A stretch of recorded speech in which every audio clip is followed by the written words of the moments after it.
talents and our abilities to see what we can really do. He's already taught us tremendous amounts of things.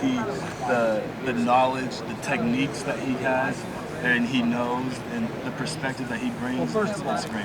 Can you speak about what J.R. Pace meant to you, and also kind of who you see as a player who can step up into his place besides you this season?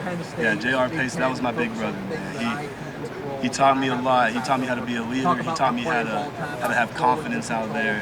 That was one of my guys, and it was a blessing to play alongside of him. It was an honor to play alongside of him. But we got some young talent. We got a young dude. He's young. He's my age, and Coco Zima, who I could see stepping up alongside with a grad transfer in Trent Carrington and Bryce Jackson, who's been an old guy since we've been here. So I feel like it's going to be a good competition for that other safety spot. Shifting over to this season, Cleveland.com came out with a poll today. Had you guys third in the West? Cam talked about it. Coach Fitz talked about it. Kind of, even though you guys won the West, kind of this theory of playing from the underdog role. What do you think about it? And does that kind of give you extra motivation for the season? No, it's nothing new.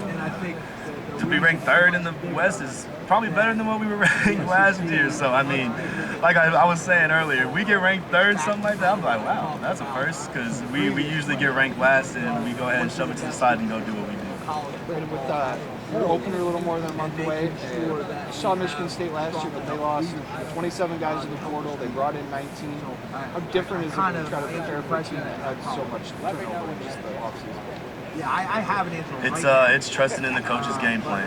I didn't know any of the guys before I went into that Michigan State game last year. That was my first time playing against them, and I went out there and trusted in the game plan and did what we needed to do. But I mean, it's going to be interesting. It's going to be a different team if they bring in that many and they lose that many. So it'll be a fun game. Is it something where you watch, because they got a quarterback, their quarterback competition is one guy you didn't see last year and a transfer from another school? Is it something where you watch film of maybe players from other schools and other tape just to try to compare what you could see? I mean, without getting into too much game plan stuff, like we care more about what the coaches do. Like, this coach is going to play this offense, and so we're going to stop that coach's scheme more than what's this quarterback doing at this other school, because he's at Michigan State now under this coach. So the Big Ten, I mean, you're going to be seeing some talented receivers. On this year's schedule, is there, and like, I mean, David Bell from Purdue, I mean, Garrett Wilson at Ohio State, Chris Olave. Is there any receiver that stands out to you on film that you're like, all right, man, I need to have to shut him down, like I'm at the game plan for him? Is there any that stand out to you?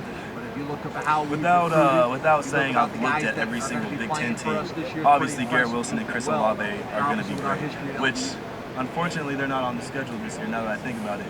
But Jay Reed, I don't even know his first name. We call him Jay Reed. He's friends with Greg and Cam over at Northwestern. Jay Reed from Michigan State, that's going to be a great one to open up with. He's a great player. He's shifty, he's fast.